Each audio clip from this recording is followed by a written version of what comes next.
Hello everybody and welcome back to another episode of the Grim Dawn Newcomer's Guide.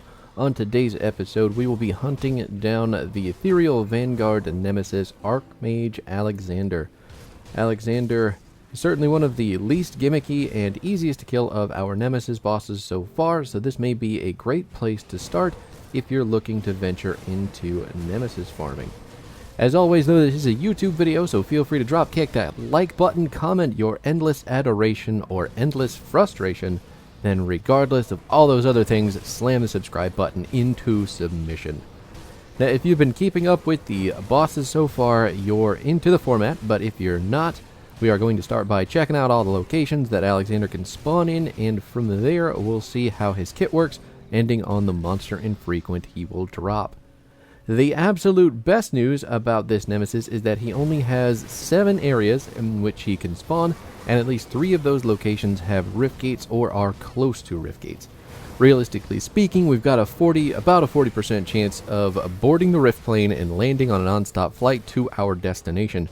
If not, we'll have to do some running around to collect all of our lost baggage, but a lot less running around than something like the base ethereal nemesis, Valderan the Lightning Scourge. All that being said, though, our journey begins in the Candle District. This location, sadly, is really big, but it's also very open, so checking every nook and cranny really doesn't take a whole lot of effort. Throughout the location, as long as you have the right type of movement skills, you can honestly skip past a lot of the mobs in this area without having to kill them if you are just can't be bothered to do so. The Candle District is off kind of by itself. It is the only location of these that does not connect to the other ones, so you can realistically do this one first or last, whatever you want to do. Since this nemesis boss doesn't have any spawn locations in key dungeons, it's really just awesome news for us. He is confined to the Ashes of Malmouth locations, and that is perfect. Once we check the Candle District off our list, though, all of the other locations are connected together through either the Steel Cap District or the Crown Hill areas. It's like you've just made it to LAX and now you gotta figure out your connecting flight or settle down into your multi-million-dollar estate home in the hills. So let's move on to the Steel Cap District first, since it's basically right next door to the Candle District. Steel Cap is kinda large, but super linear as well. All things considered, you can run from the very bottom side of the map to the very top pretty quickly, and then once you can start investigating buildings. You might get caught running in a couple circles though, but if you're checking your minimap enough, you can avoid most of the buildings and just skirt around the outsides. While you're in the Steel Cap though, remember to check the Malmouth Harbor off your list as well. The harbor is a pretty small location on the northwest side of the map of enormous enemies that can be a little annoying if you're trying to clear it, but if you just blitz through it movement-wise, you can get this one checked off relatively soon as well. From there, we just cycle back through the Steel Cap District onto the Ransacked Lighthouse, which is a small dungeon in a tower. And if your big boy is in there, we will know almost immediately because, like I said a wee little moment ago, this place is on the tiny side. Once we get the lighthouse, the harbor, and Steel Cap checked off of our list, we can move on to Crown Hill. Crown Hill has way more houses, sadly, so there can be a lot of circuitous travel here. But luckily, once we get Crown Hill out of the way, there are only 2 more destinations on our list, and they are connected directly to each other. Now, Crown Hill isn't only a pain because of the stairs and buildings everywhere, but also because a lot of the enemies in this portion of Malmouth are extraordinarily tanky. There's also a couple hero enemies that hang around here with the insane ability to just live forever, at least for my builds, in my experience anyway. But I suggest that if you are into Crown Hill, to make sure that you've got at least one movement ability that doesn't rely on having a target, and enough move speed to make sure those big stretches of street seem a little shorter. Crown Hill is relatively contained in comparison to the Steel Cap District, but the amount of stair climbing and building checking you have to do will make it last about the same amount of time. So after you've got that out of the way, all that's left to do is check the Infestation and the Fleshworks, the just greatest sounding names for maps you could ever come up with. The Infestation is the short corridor area right before the Fleshworks, and it's pretty linear. It's all buildings full of people pieces, so checking it isn't the hardest thing in the world, unless you're, just unsettled by flesh and bits all over the walls. But your map will be perfect for finding Aleksander here because that radius is large and magical. The minimap is your friend in finding any nemesis anywhere.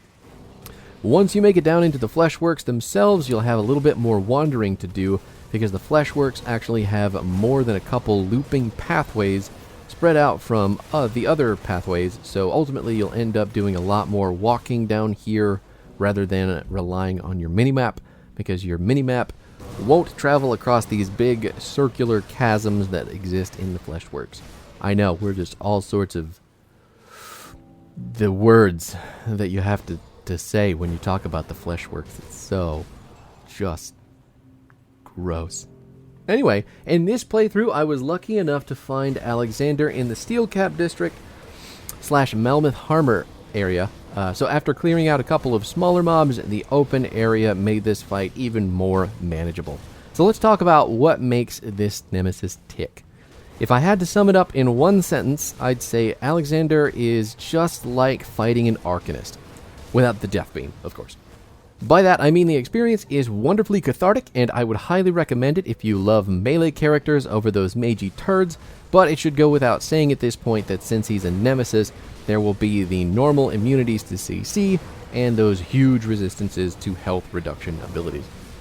We'll also have to worry about his resistances to poison and aether damage being very large. Also has some minor cold and lightning resist as well, but nowhere nearly as much as the other two.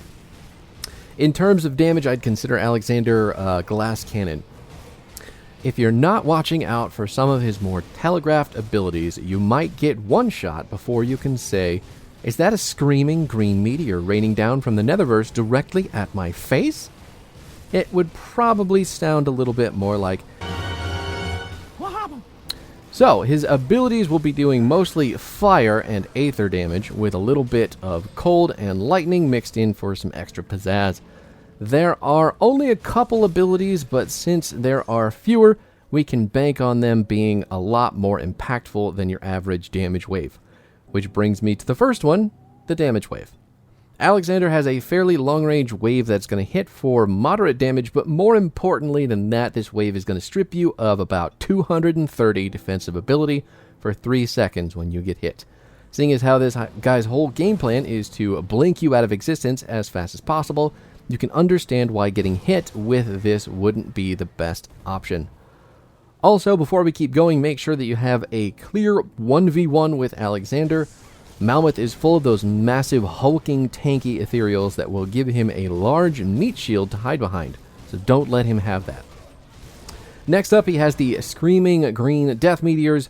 These ones will deal physical damage and aether mostly while freezing you for just short of a second. Remember the Hoarfrost ointment from the Musulaki nemesis fight? Extremely helpful here. Don't forget this one is going to remove about 30% of your resistances as well, the meteor, that is. So usually if you get waved then meteored, you will be on the verge of closing your eyes for the big sleep, if not already screaming in your nightmares. Now we also have ourselves a bit of a Nova to deal with, but that is going to fire off some replicating missiles. These are going to hit you for aether damage, pass through you, and will have a 15% reduction in your health. I don't think this one requires much more exposition other than saying simply, ouch. Then the last thing we have on the list are the 2 Aether Cluster summons that will be using the same missile novas and meteor drops while Aleksander does as well. These summons are killable, but in my experience, they are very tanky, and personally I'd suggest kiting him away from these the best you can, and then killing them while you move back and forth if you have enough time to get around to it. Now let's talk about the MIs. Since Aleksander is technically a person, he's going to drop you his pants. I don't know if you wanted to be on that intimate a level with the Nemesis boss, but here we are. The first option you get are the Chosses. These are going to drop some serious health and vitality resistance while adding 3 to your Rending Force, Steel Resolve, Temper, or Crushing Verdict.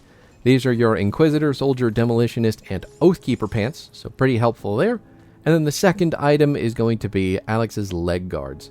These are going to give you the same amount of health, but will swap out the vitality resistance for aether resistance. And with that, you'll also get +3 to disintegration, hungering reach, and then black death.